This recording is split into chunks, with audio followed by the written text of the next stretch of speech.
D'accord, c'est ça. On a 3 quarts d'heure pour la conférence de presse, voilà. Pour mémoire.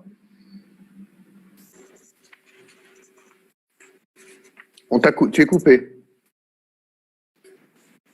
Pardon, je rappelais, bonjour Jean-Michel. Bonjour Jean-Noel. Je rappelais qu'on a 3 quarts d'heure puisque le rendez-vous avec le vice-président est à 10 heures. Ouais. Moi, mon intervention durera 3 minutes. Voilà. Bon. Ça laisse de la marge. D'accord, super.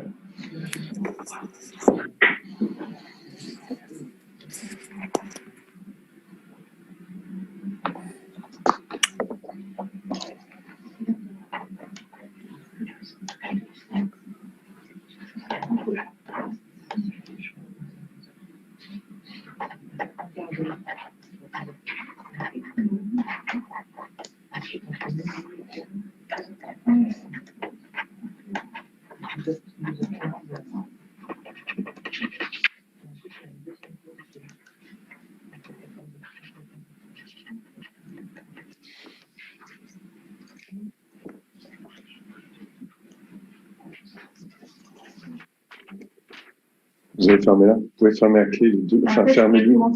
Okay, so we'll just let some more people filter in and then we'll get going. We have about 30 participants already, so.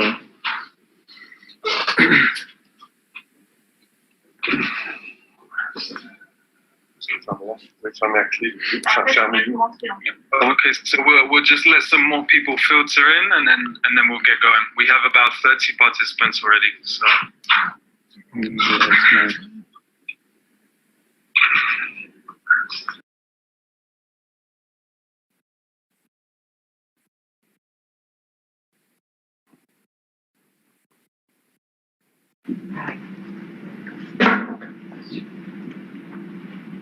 So Habib, shall we start? No, we wait for your green light.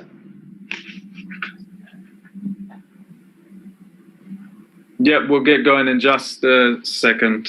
Ok. Héloïse, en anglais, le nom des 3 directives déjà, c'est copyright. Copyright, SATCAB, La 3e. AVMS. Au pire, vous l'avez ici pour le rendez-vous avec Breton, AVMS Copyright SATCAB, et c'est DSA, c'est Digital Services Act.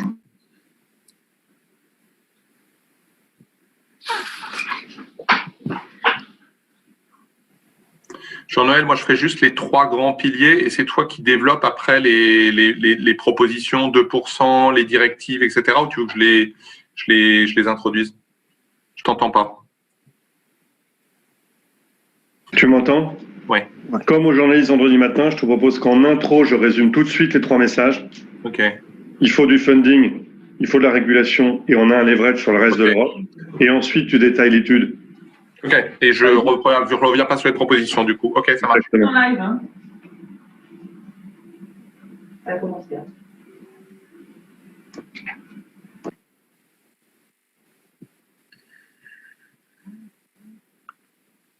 Okay, I think we should make a start. So, good morning, everyone who's joining us already.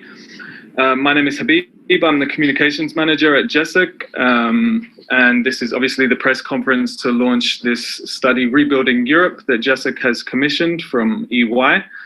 I'll just say a few quick words because, like I say, we're on a tight schedule because most of the panelists here will be part of the delegation that will be launching this study and showing it to a whole host of commissioners across today. They have a full day of meetings ahead of them. So like I say, we have to be out by 9:45 if possible. Our first speaker is Jean-Noel Tronc, who is the president of GESAC and the CEO of French Author Society, CESAM. Our speaker after that will be Marc Lhermitte, who is the man responsible for leading this study. He led the team that authored this study. He's a partner at EY. After Marc, we will have Jean-Michel Jarre, a man who probably needs no introduction for many of you. He's an electronic music pioneer and somebody who's been very active in the space of authors' rights and defending and promoting creators' rights. So we're very happy to have him with us here today as well.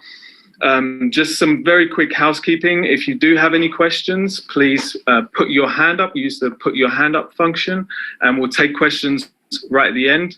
Obviously, the more technical questions you have will be aimed at Marc, but anything else, feel free to ask our other panelists as well. The way we'll do that is you can ask your questions in the Q&A box if you prefer, but we prefer that at the end of the call, we will turn your camera, promote you to panelists, we'll turn your camera on and your audio, and you can ask your question directly to the panelists. But other than that, I will leave my contact details and Marc's team's contact details in the chat. And if you have any further questions, don't hesitate to reach out to us or visit the study website, which is rebuilding-europe.eu. And there's contact details there for any follow-up questions you may have. And you can download the study there, the executive summary, probably in your language as well. So yeah, without further ado, Jean-Noel, sorry, if you'd like to take it away. Thank you so much, Habib, and I want to thank you all for attending this press conference. And I'm sure in about a year from now, we're going to be physically meeting to just update you on the consequences of this unique crisis in the history of the EU, and unfortunately also in the history of the creative sectors of Europe. Just as an introduction, I'd like to underline the importance of this GESAC commission, but also many other organizations commissioned study that we commissioned to EY. As a reminder, in 2015, GESAC used its leverage as encompassing the broad family of authors all over Europe to commission a first ever made study about the weight of the creative industries and their size as a contributor to economic growth, jobs, and also a leverage for the rest of the EU economy. And so when this crisis started, we decided to do a focus study on the impact for 2020 of the COVID crisis. And in a few moments, Marc Lhermitte will give you details about the studies that you may already all have received.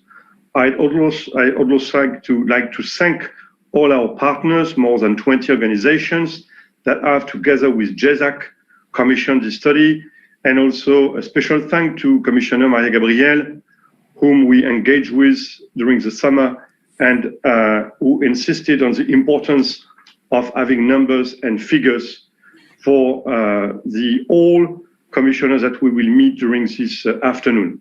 Basically, what we will deliver with a delegation of creators, of very engaged representatives from the creative industries of Europe are threefold. First, finance.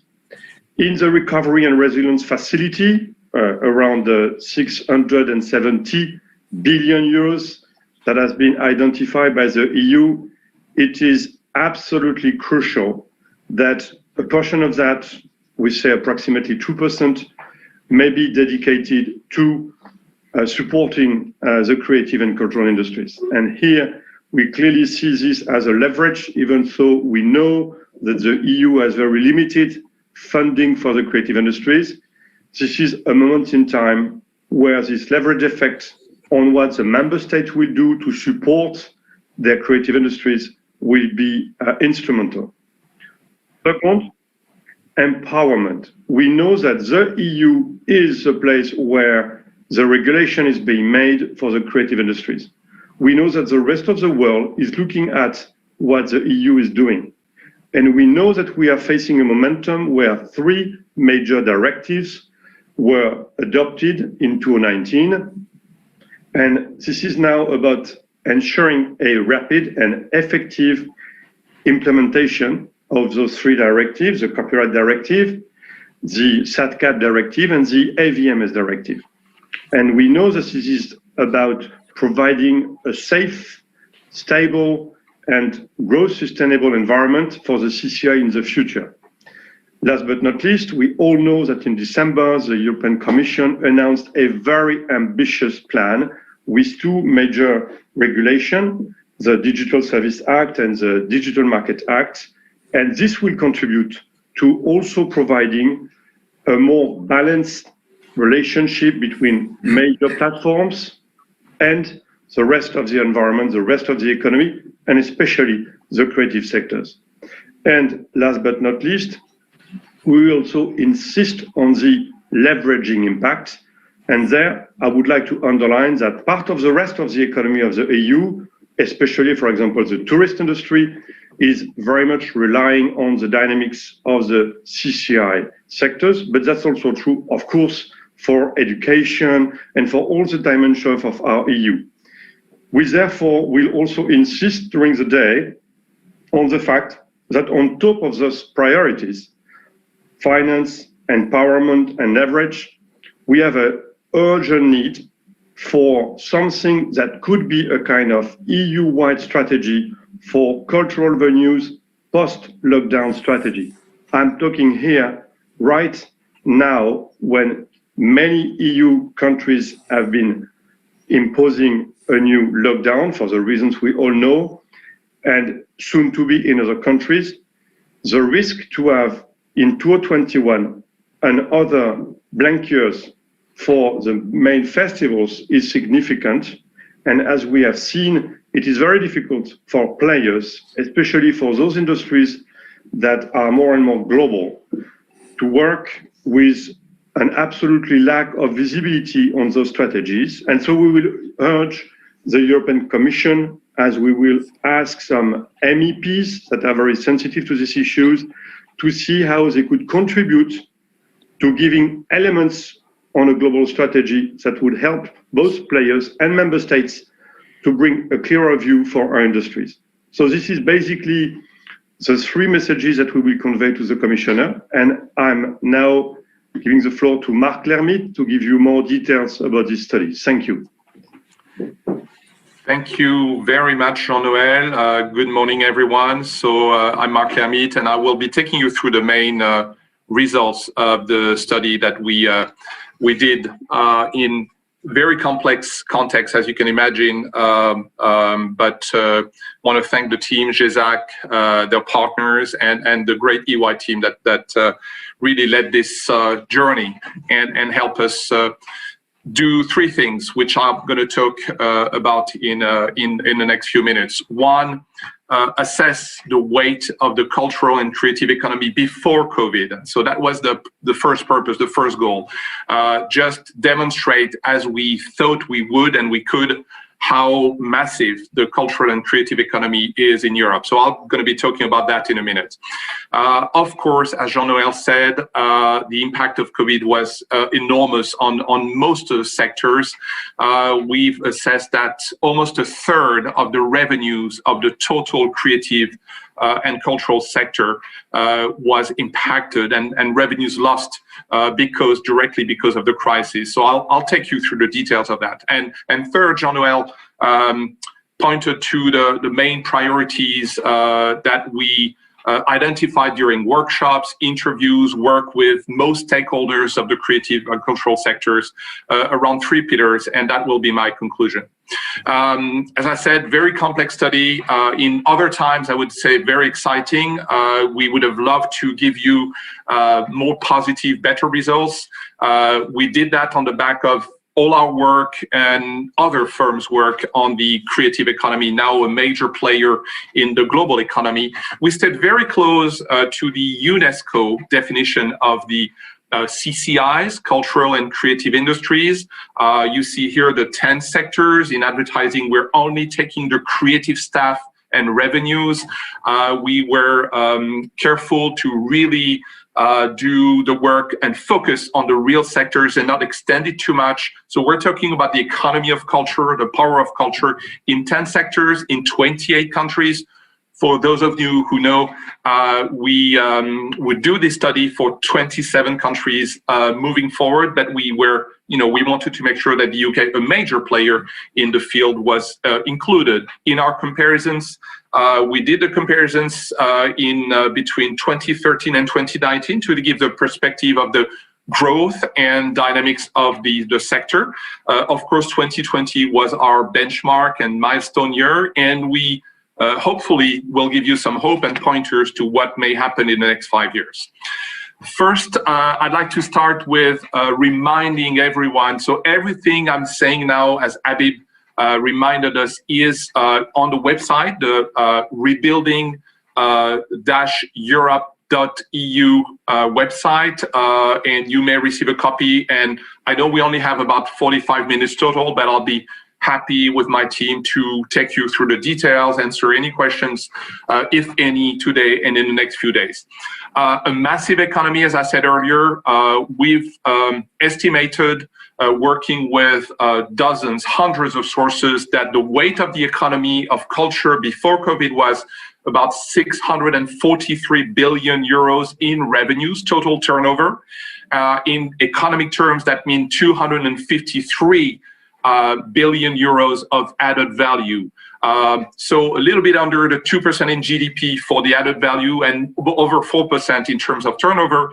What's more important is that you see growth that's actually better and faster than the overall aggregated growth in the EU, 2.6% annually versus 2% for the EU 28 between 2013 and 2019. So a quite dynamic sector across the economic sectors in Europe. And more importantly, even, and it's very underestimated in our perspective, the fact that altogether, the culture, the economy of culture and creation is about 2.4 times more important than the economy of the automotive industry and more important than the telecoms industry. Those sectors, and I'm saying that on purpose, those sectors have been very efficient, explaining who they are and making sure that their recovery plans were supported by governments, supported by the private sector, maybe more so than this sector, which is not used to working together, which is the case now with our delegation and our work. It has an effect on jobs. So before COVID, 7.6 million before COVID people were employed, mostly independent authors, artists, performance, but also technicians and staff. 90% of the overall business community is small and medium-sized enterprises. You see that on the bottom right side. Almost gender equal. I'd say there's some progress to make in the, for instance, film directors. Only 17% of them are women, but it's getting there. More importantly, plus 700,000 jobs in the past between 2013 and 2019. So this massive economy, almost 2% of the EU 28's GDP in terms of value added, has added more, almost 700,000 new jobs in the past 5 years. Had added those jobs, and you see where it's happening: visual arts, including museums, including arts, visual arts in photographs. Music, the music sector, almost 100,000 more people employed.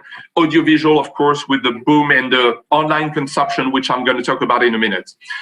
What's happened in the past 5 years is also huge changes and some stress on the sector. I'll start with the positives and what I think we could rebuild Europe on. First, this whole sector has an incredible power of export, of attractiveness, of presence of the European culture, of the European purpose and member states' purpose on the global scene. And it translates into economic terms because the trade balance of cultural goods is positive by almost 9 billion euros. That's 2019 before COVID.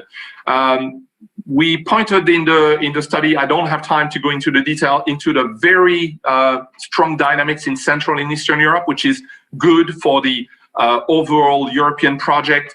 Absolutely fascinating years in innovation, digitization, not only in creation and art, but also in commercialization, in augmented reality, in ticketing, in the way the cultural experience is transmitted. And I want to stress on the top side that very often the sector is understood as very heavily backed by public finances, not so much and less in 2019 than it was 5 years before. A little under 11% of the revenues of the sectors come from national and local governments. So it's declining. and it's already important and significant, but not as much as people think. On the downside, some of the threats we see and probably will be accelerated or aggravated by the crisis. As you can see on the bottom right, 81% of internet users in the EU, very recent numbers, use the internet for music, videos, and games. So the massive consumption and experience of culture is now online, and the growth of the online cultural content is double-digit growth and is probably going to be much bigger in the next few years. And that creates a whole new range of issues and sometimes problems for a sector. I want to insist on that is mostly made of authors, artists, composers, performers who are independent, who are individuals. There are more than 1 million rights holders in the EU. So this world of independence, not only made of major companies and global companies, but mostly independent and small businesses, has an issue with the relationship with global platforms, intermediaries. They are good for the online experience, but in terms of the compensation, the remuneration of rights, in terms of the protection of intellectual property, and in terms of their overall balance of relationship, commercial relationship, how do you solve and regulate this issue in the next few years? It's probably one of the biggest issues in the sector and in other sectors, in industry and science as well. And it creates a number of issues with finance, employment, investment, because the lack of remuneration, for instance, of rights holders creates, of course, stress on the finance of individuals and independents. What happened with COVID, probably the core of our study, but I wanted to be sure that everybody understands the power of culture after COVID. There is a very dark 2 years, maybe more, that we're experiencing now.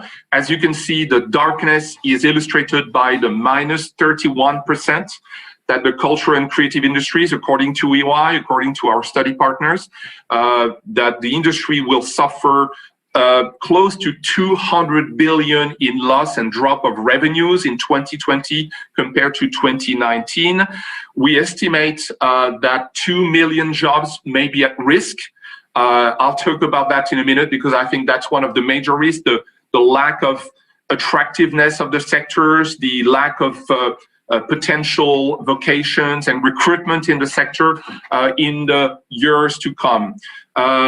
What's not often understood and what I'd like to stress today is that the sector is, unfortunately, it's a sad news, but unfortunately almost at the top of the sectors most impacted by COVID, along with air transport, but much ahead of tourism and other industrial sectors that have been probably more vocal about the impact of COVID and the long-term impact of COVID that we're experiencing. Very quickly, some of the consequences of COVID that we've uncovered during our interviews, during our research. I'll just point a few, and the rest is very much in the report. And again, I'm happy to answer any questions later on.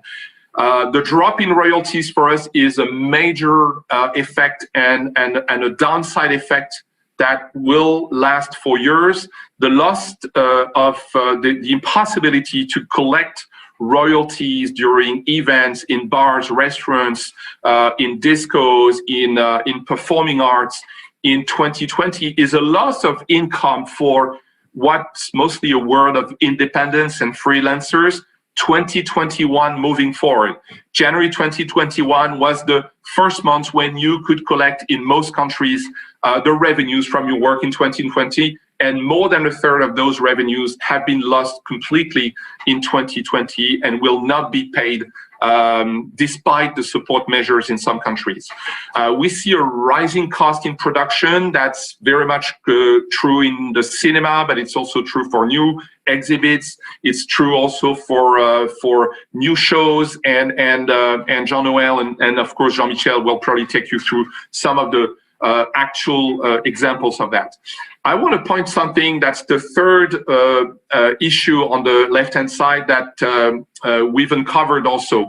Of course, there is a rise of online experience, as I said, with the lockdowns, with the curfews, and it's good. And most performance artists have tried to find their online avenues.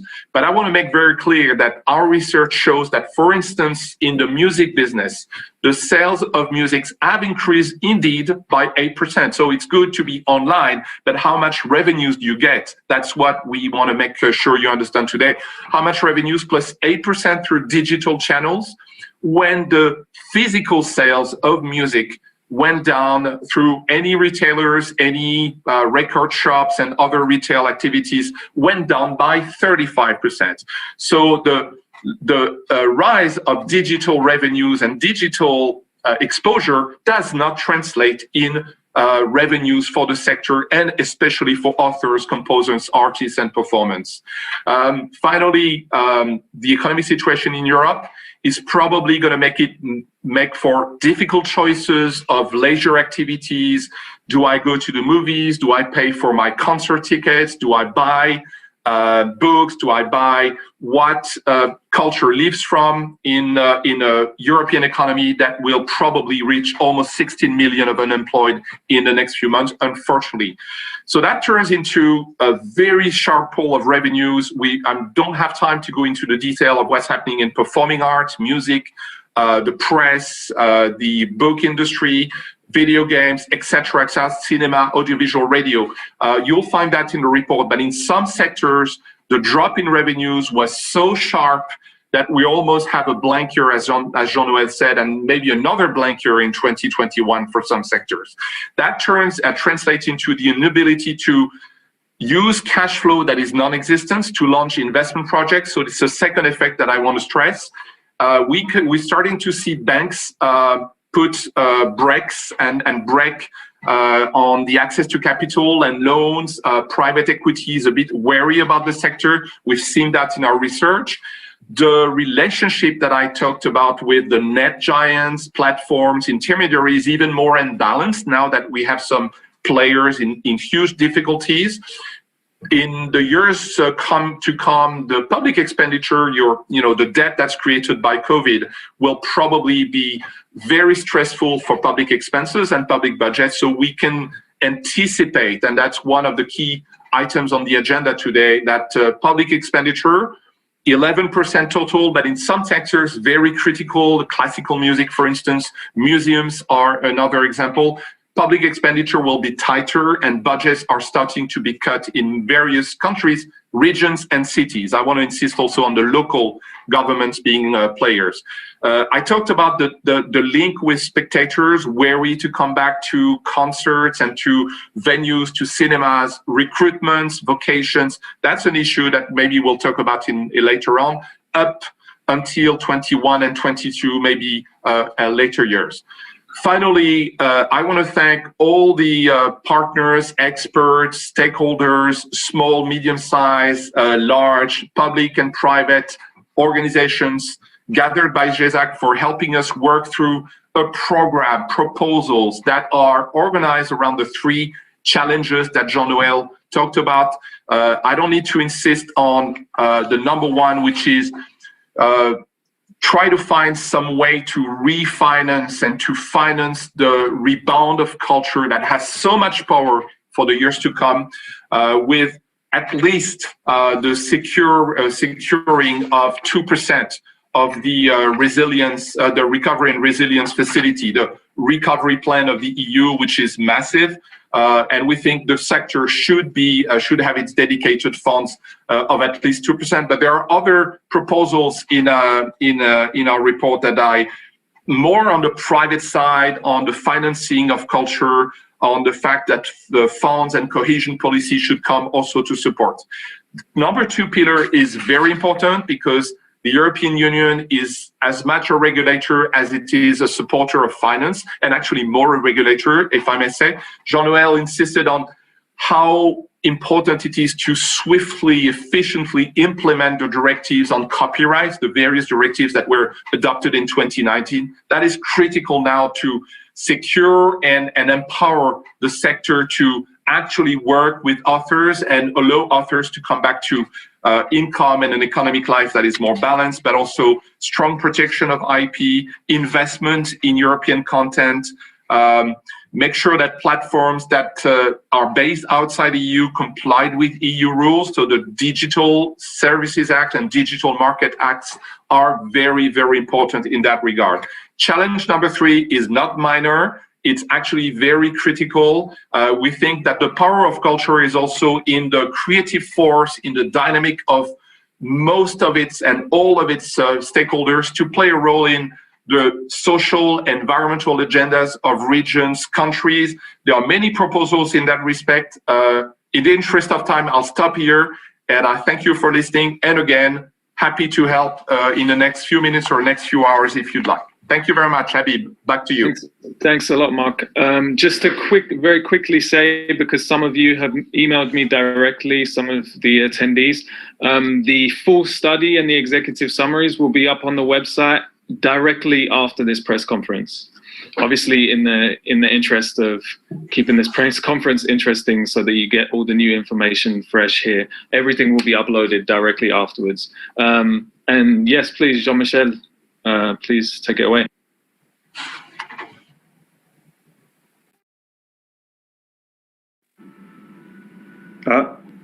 Jean-Michel, you need to unmute yourself. Your microphone is down. Yeah.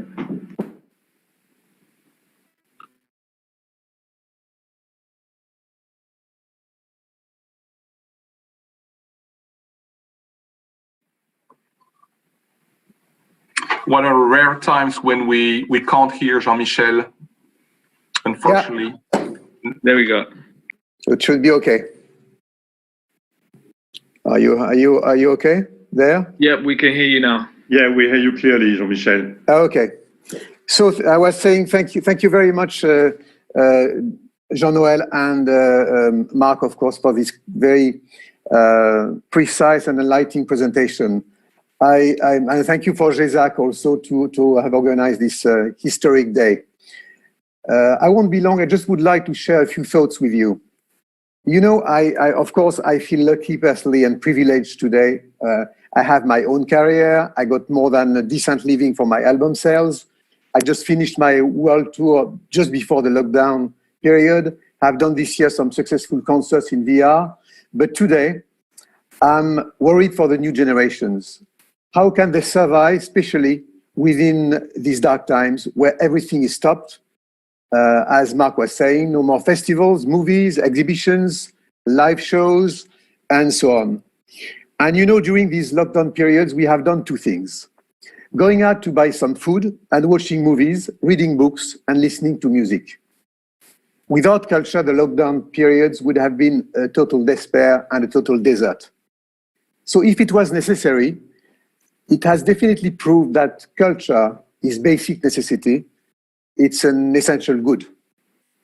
But just in Europe, if you don't do anything, it's about 30% of artists and technicians and creators who will have to abandon their career to change jobs. Ironically, I feel the Brexit is rather good news for European creators. When you hear that the British government said recently to artists, if you cannot survive with your jobs and with your creation, just find another job. Authors and creators will soon have to work for Uber if you don't do anything, and if we don't do anything. As president of GESAC for 6 years, I met authors, politicians, creators in Africa, in the US, in Japan, in China, and they're all looking at Europe. The US, indeed, and China are ruling the world economy, but Europe remains a model for culture all over the planet, mainly because of the way we are respecting creators. So the European Union has a responsibility. Europe has to be audacious and strong, facing especially the US and China, by reinforcing the authors' and creators' rights and the intellectual property. Authors' rights is the most timeless way to pay the creators because it does not depend on the nature of the support. Europe has to be innovative by creating, for instance, VR and AR platforms, as Marc was briefly mentioned, to develop new modes of expression and pushing young creative startups. But before anything else, to continue developing a system of rules regarding the digital world. Europe has to create a more balanced relationship with the platforms. We are partners of these platforms. We deserve a decent part of the digital cake. Things are changing, actually. I talked recently to the head of YouTube, and they are more and more ready to listen to European concerns and to collaborate with creators. And it's a first encouraging step. Deezer is trying to improve the remuneration of artists. But at the same time, Spotify, for instance, is entering in a darker area, asking artists, for instance, to accept getting less money in order to have a better position on playlists, to ask people to make donations to artists they like. In some countries, other ones have been organized telethons. I really would like to remind to everybody that music or culture is not a disease. It is the reverse. Musicians and creators are the doctors of our souls. We are then expecting from the European Commission that they create urgently a vaccine against these abuses existing in the digital world today. I'm proud to be part of the European community in times where each country in Europe is more and more independent and isolated facing the crisis. Culture is the only way to save our unity, and culture should be a Trojan horse to reinforce the bonds of European countries. I would add that you guys from the media are, of course, on the same boat as us, and you are a key to reinforce and promote our message. So we, of course, rely on you all. Thank you. And I think that now we could maybe answer to some questions if you have any. Yeah, Jean-Noel, if you have any final words, then please say them. If not, people who are attending the call can raise their hand to ask a question, or likewise just ask it in the question box. I have one comment, and I want to thank so much Jean-Michel, because what can we add after what Jean-Michel just said is that, as Habib told you in our introduction, we have a tough day. We have a meeting with 7 members of the Commission, and I would say that's very encouraging because it shows the interest that the commissioners are showing to the fate of the creators of Europe. Europe is about being united in diversity, and this is even the tagline of the EU, and I think what Jean-Michel stressed illustrates that stakes which are far more than just about jobs and the economy.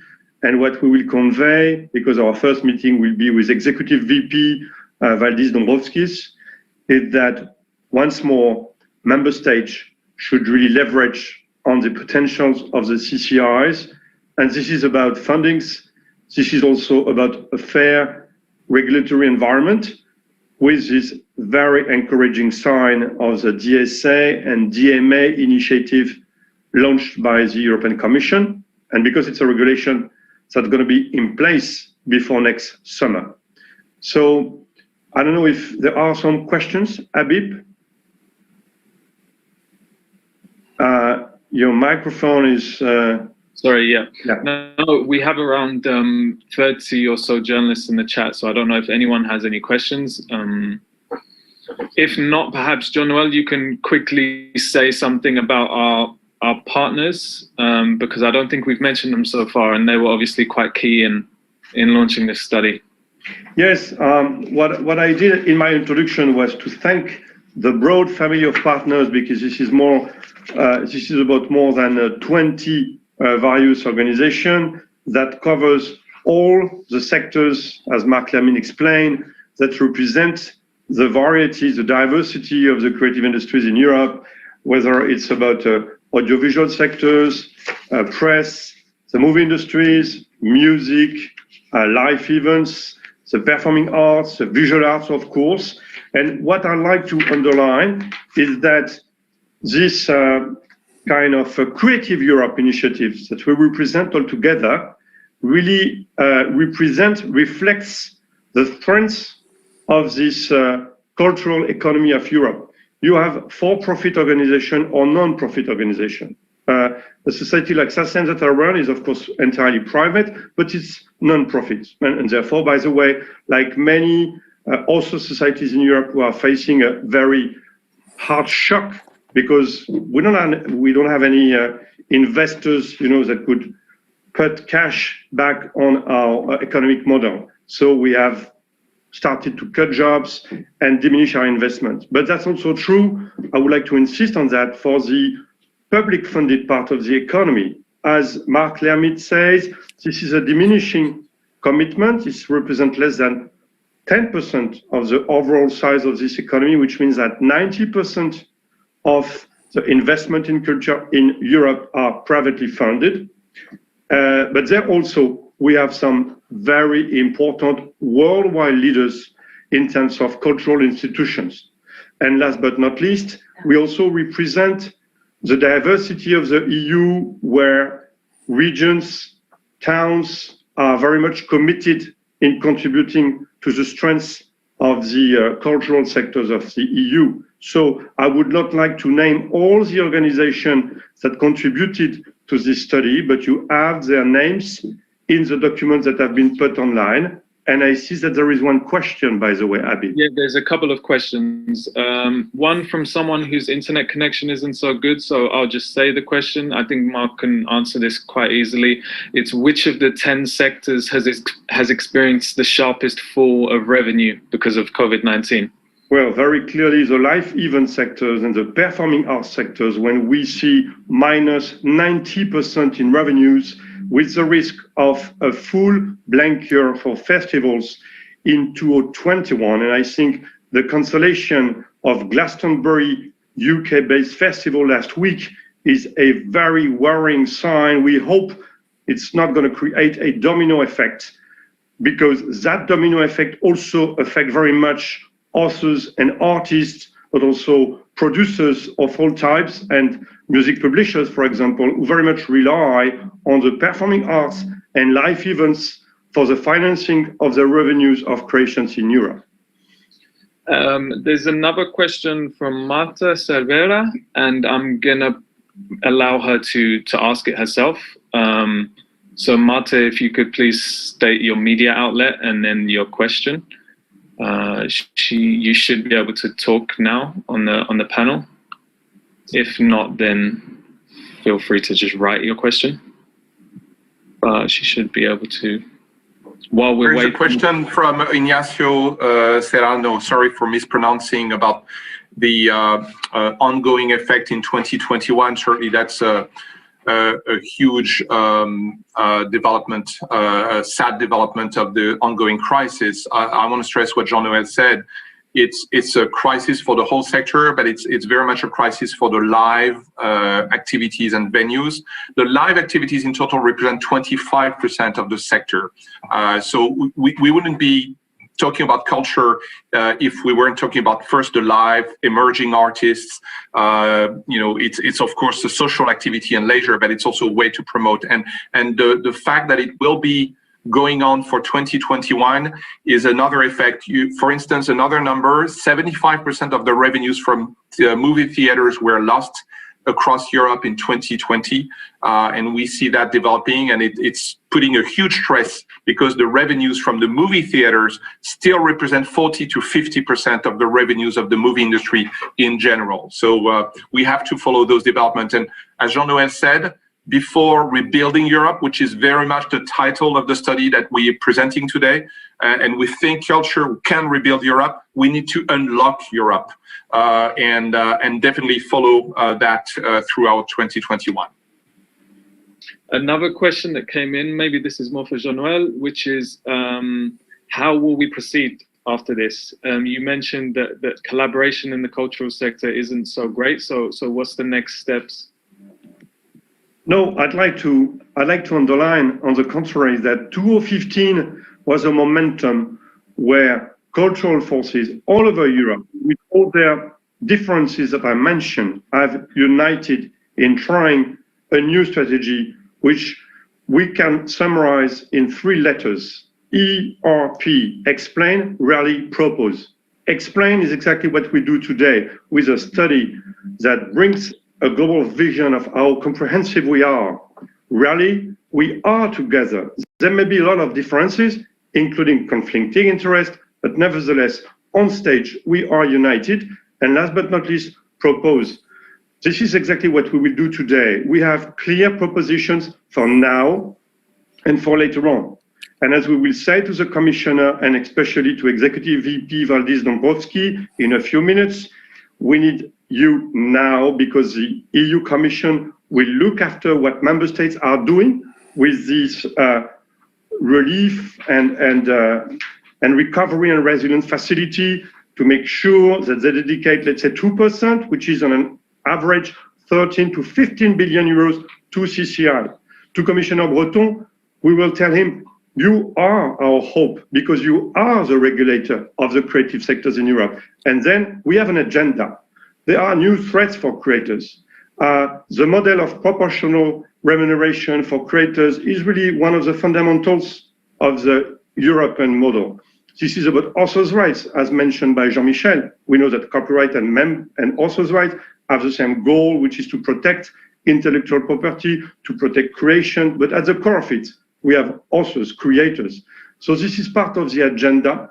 And to answer properly to this very accurate question, I believe that in times of crisis, Europeans know how to unite. This is why we created the European community in 1957. Today, what we are facing for the fate and future of Europe is something that resembles the 1957 rendezvous. And we really much believe that with our agenda of proposition, with what the European Union regulators have been doing with the 3 directives of 2019, which need to be fully and rapidly implemented. With Article 17, for example, to have a fair, balanced playwrights between big platforms and the creative forces of Europe. We have an agenda here that would help to leverage the potential of the system for Europe. Thank you. I think we have time for just one more question, which was Marta's question, which is, what can we do to change the impossibility of performing live? What can be done to change that? Sorry, can you just repeat, Habib? Yeah, what can be done to change the impossibility of performing live? Oh, I would say here, as we mentioned, we need a midterm strategy. Of course, we are not talking about next days or next weeks. In some countries, the lockdown is back. In other countries, it may be coming soon. And of course, there is a vaccine strategy that will take months to be fully implemented. But we are facing today with a chaotic situation where from one country to another, the strategies have not simply been benchmarked when it is about live events, concert, festival. And we see inconsistencies where some very important places where people are being gathered stayed open, while movie theaters or theaters are still being closed, when many studies have shown that from a purely health point of view, they could be open. By the way, Luxembourg has decided to reopen many of the cultural venues with a lot, of course, of healthcare measures. And the ministers of health in Luxembourg stated that this was important, including for the social health of the population, to be able to be back to those cultural events and cultural venues. So in a nutshell, what we are really asking there is that, as it has been the case since this crisis started, the EU has been bold, embarking in new initiatives, things that we thought before COVID would not be feasible. It should be the same for this cultural venues unlock strategy that we think should be also addressed at EU level, like many other topics have been addressed with great success at EU level. Okay, thank you very much, Jean-Noel, and thank you to all of our speakers, Jean-Michel and Marc. I think this was very interesting for everyone who took the time to come this morning, and have a good day of meetings ahead of you, because I know I think you're all involved in at least a few of these meetings. So thank you very much to everyone who attended. Like we said, you can download the study and everything else from the Rebuilding Europe website, and send any of your questions to myself or Mark and his team, and we'll get those answered for you. Thank you very much.